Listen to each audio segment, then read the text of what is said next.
Whoa, what's this? The first ever POV with the Vault Knights phase? That's crazy. Anyways, I'm KLK, I'm a healer main.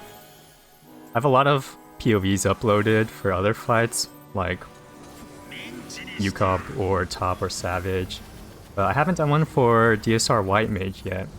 And since White Mage is my favorite job, here it is. So off the start, you can pre-pop your Temperance. This covers the first raid wide and also the chain thing at the end, which is roughly 2 minutes later. Also, I want to note that this is not a mechanic guide. This is specifically a get better tutorial-ish for White Mage. It's not a full opti either. Definitely not a parse guide, but this is for people that are progging DSR on White Mage or reprogging and want to know a little bit of opti without having to go through the whole self-prog for healing.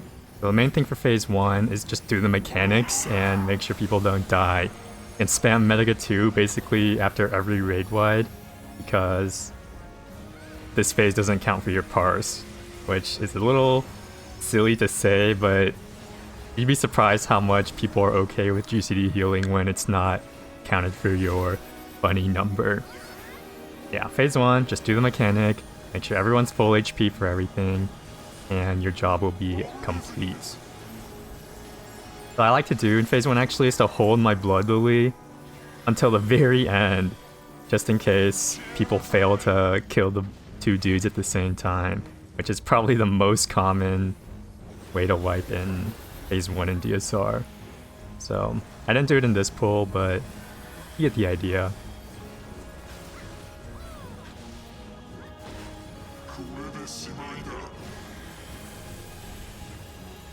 For the chain thing, you can pop Temperance early, or pop Temperance before the healers take their thing, because you don't have tank LB for the first set of cleaves, which you do in Rewind.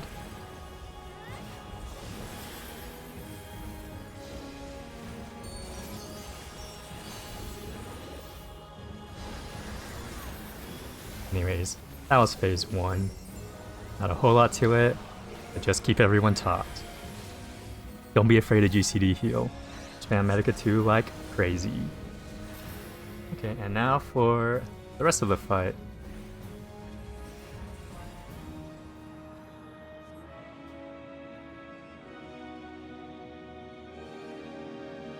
Okay, let's talk basic resource management. If a tank gets low from something like Home Gang or Super Belide, and you have Benediction, that doesn't mean you have to use Benediction, especially if there's no autos threatening the tank's life. You can just leave them at low HP and top them up with a GCD heal during downtime. Your OGCDs like Benediction are extremely useful for recovery, and just wasting it unnecessarily is not ideal. You want to save as many of your emergency tools as you can for when you actually need them. It will save a lot of pulls. P2 in particular, a lot of people die to the dashes, and if you are fast enough on the res, you can completely save a pull by benedictioning the res member before the ice puddles come out. And you wouldn't have that benediction if you just threw it on the tank when they didn't actually need it. Just something to keep in mind as you improve as a healer. If you don't have a warrior invulning the first set of slashes, just give whoever's taking the slashes your Aquaveil and Benison. I pop Presence of Mind after 4 GCDs because I found that aligns the slide cast the best with the cleaves. You can pop Temperance here right before the first bit of damage, and I like to Medica 2 here just so everyone is nice and healthy.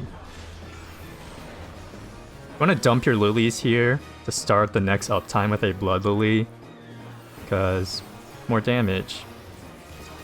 I know I said that this isn't a opti guide, but dumping lilies in downtime is just kind of the base strength of White Mage. It's one of the main reasons why White Mage is so strong in ultimates. So you should get used to it. Of course, you don't have to start by always dumping your lilies in downtime.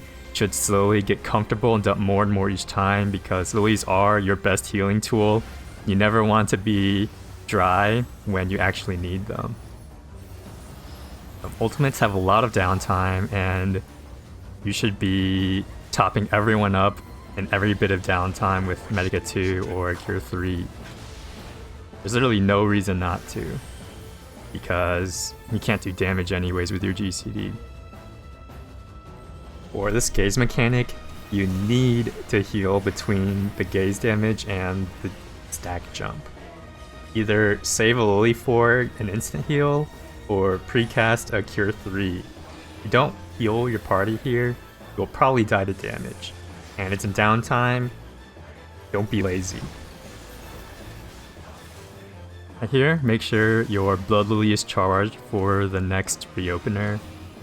And you can spot heal people with your regen or Medica 2s. Just don't forget about knockback when you have to. I do a Medica 2 right before the reopener here, so everyone's nice and healthy. You want to make sure everyone's top tier, because this raid wide still hurts even in Dawntrail.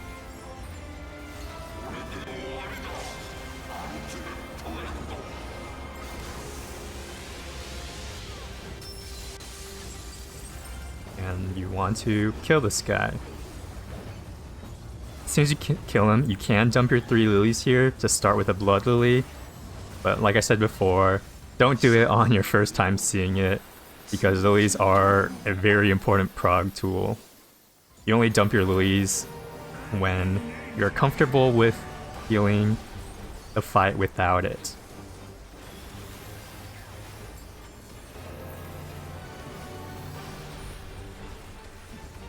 For the first stack, DSR MIDI has White Mages use Temperance for this stack. I dump my Lily Bell and Asylum here if it's up. And you can also use your 3 lilies in uptime here to get a Blood Lily at the last 2 minutes. Important to note, dumping your lilies in uptime is not a loss. You get your Blood Lily out and you have 3 lilies for the next downtime.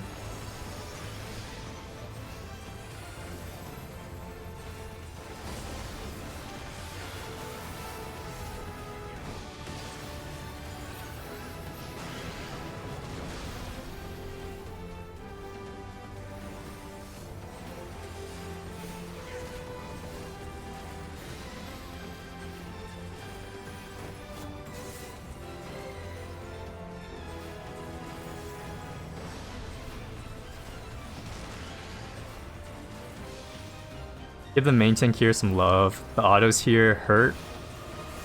You want to have double Benison and Aqua Veil ready. And if you're scared, you can always do extra GCD healing like regens or single target lilies. So I like to pot in Eyes here. 1, it does more damage, and 2, I think Eyes is the harder DPS check currently in Dawntrail. It does more damage because you can dot under pot 4 times if you early redot the second time around. And also your size will cleave under pot at the start.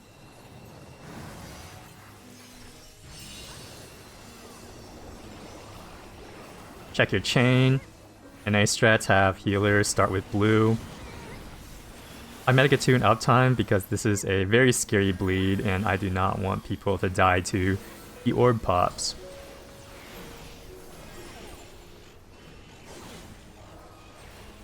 There are probably ways to heal the bleed without GCD healing, but this is Party Finder and your goal should be clearing, not parsing.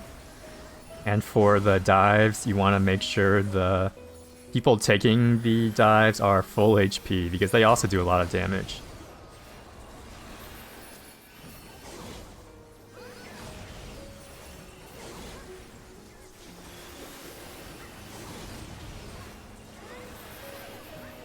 The very last Steepen Rage here, make sure everyone's topped off because there's a lot of damage.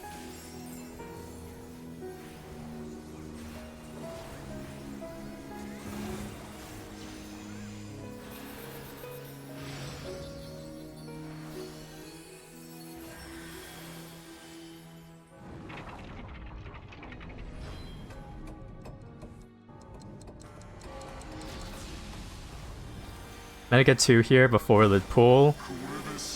And for rewind, you can take the healer cleave pretty raw because you'll have tank LB. Give Harshaphant a single target regen here, and the regen will keep him healthy enough for the benediction at the very end. I Lilybell after the melees take their cleaves, although you can do it earlier, doesn't really matter. Don't greed your benediction too hard, and also use your Tetra if Harshaphant looks a little low, because he still takes damage after the raid wide.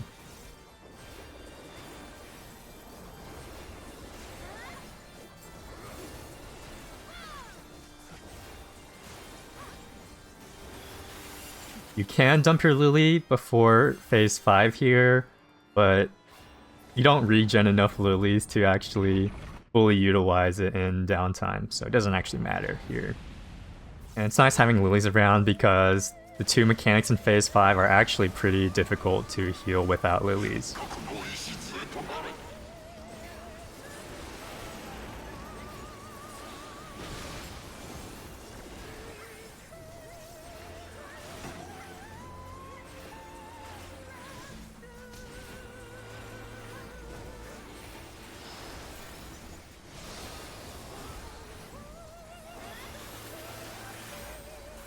So as the regen healer here, you should give everyone a Medica beforehand.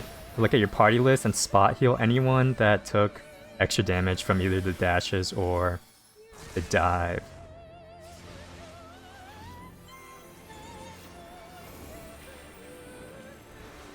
I got the fire puddles here. And I'm Medica 2ing in uptime just so I can top myself up and everyone else.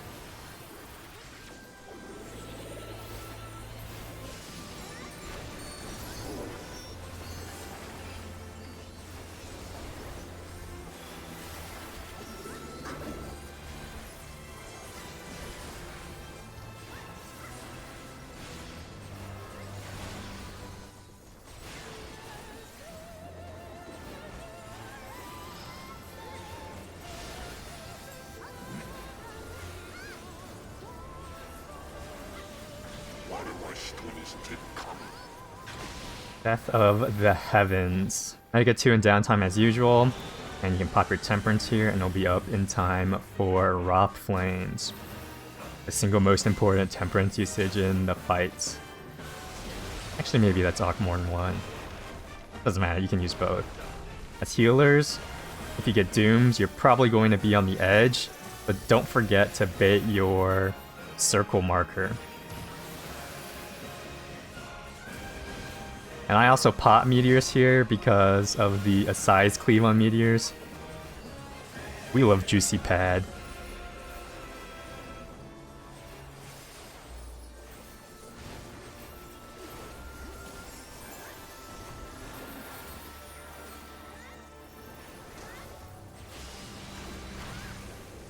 The Dark Knight is living deading this Buster. You really do not keep an eye on him. You don't want to let him die without being healed. Especially if there's downtime, you have no excuse to not heal your poor Dark Knight. Alright, P6, Double Dragons. It is a scary phase. But as long as you keep everyone topped and then keep an eye on the tanks, you will be A-okay. Probably the biggest threat as a regen player is making sure the tanks don't die. Like, there will be times where you have to regen the tanks, or heal them, or GCD heal them in some way, because the autos do a lot of damage, and it's your job as a regen to make sure they don't die to autos.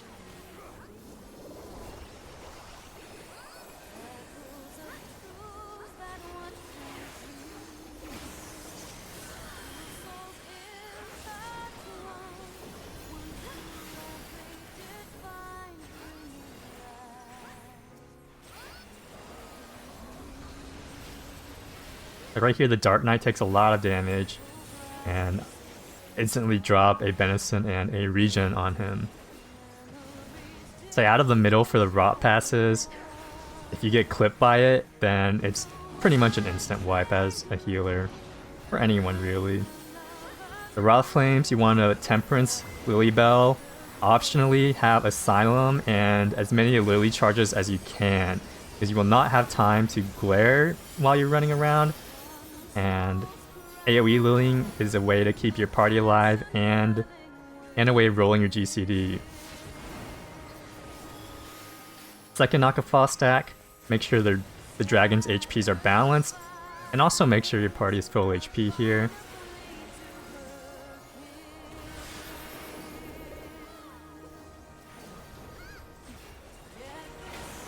Hollowed Wings, make sure the tanks are full HP.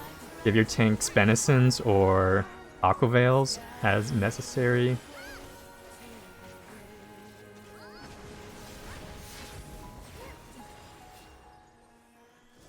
Here, I noticed the Dark Knight is a little low, so I give him a regen. Trust me, they will appreciate it. So Worm's Breath 2 into Cauterize is probably the hardest regen heal check in the entire phase. You want to have as much resources as possible here. So after you take your cleave north, you want to move south a bit so you can hit your heals on the south half of your party. You also want to give any bit of single target mit you can to your tanks here, especially non-warriors, because Cauterize is the single hardest tank mit check in the game as well. After Cauterize, keep an eye on your tanks. They're still going to be taking a very heavy bleed, so spot heal as necessary, and it's a pretty good place to use Benediction as well if a tank is bleeding out.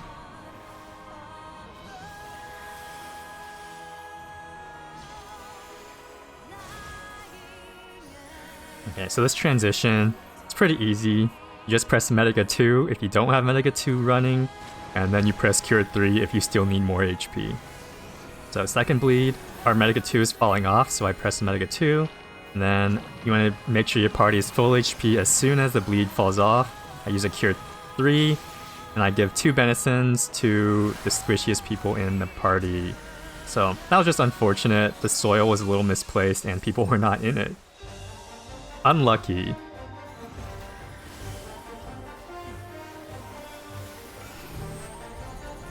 Alright, so P7, the final phase.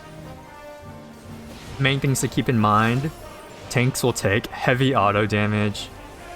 You want to keep an eye on them at all times, and to not greed glares. So let's talk about Akmorn 1. You can use your Temperance on the first melee auto, and it'll cover all of Akmorn 1 and then be up in time for Giga Flare 2. Akmorn 1 is probably the hardest heal check in P7. You will likely have to use Cure 3s. And if you are, the correct order will be Cure 3s into Lilies. Do not Lily into Cure 3. The gap between your two heals will be too large. If you Lily into Cure 3, it'll be a roughly 5-second gap without heals. At which point, you'll be taking 2 or 3 instances of damage and you might die. You always want to Cure 3 first, and then use your Lilies for your instant heals. Giga Flare 1, pretty straightforward. You have your Lily Bell here as a great place to use it, if you're on NA at least. You can use Lilies here for healing on the go, or you can Swift Medica 2 here if you're out of Lilies, like I did right here. So I did not do a good job of managing my MP economy here. I should be rolling Lucid Dreaming way better, but you know what? P7 still makes me a little nervous. After the healer autos, please use a Medica 2 here because the tanks need that regen ticking or they will not survive the melee autos right here. Whichever tank is not invulning, it would be useful for you to give them your Aqua Veil and Benison, because it is still very possible for the non-invuln tank to die to damage without any extra healer support.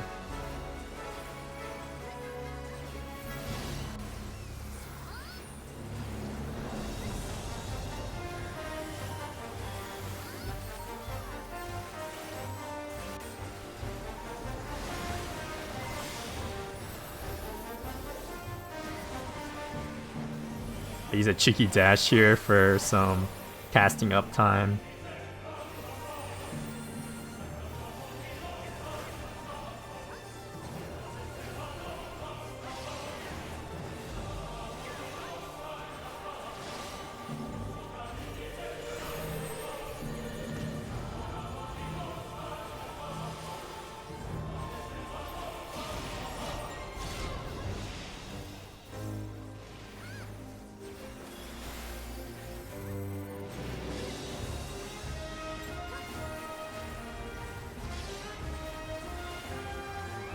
Right here, make sure the tanks are healthy, because they'll be low after their autos, and give the non-invuln tank extra single target mitigation, which in this case is our Gunbreaker. Ideally, you have Benediction up here, so you can top off your invuln tank before they take an auto, since their invuln will not cover the autos, and they must receive heals or they will die. And that's it. Didn't play perfect, but I hope I played well enough that any White Mage players learning DSR can find a little bit of this useful. If you have any questions on the fight, feel free to let me know. I've cleared DSR on every healer. Thanks for watching, and I'll see you around.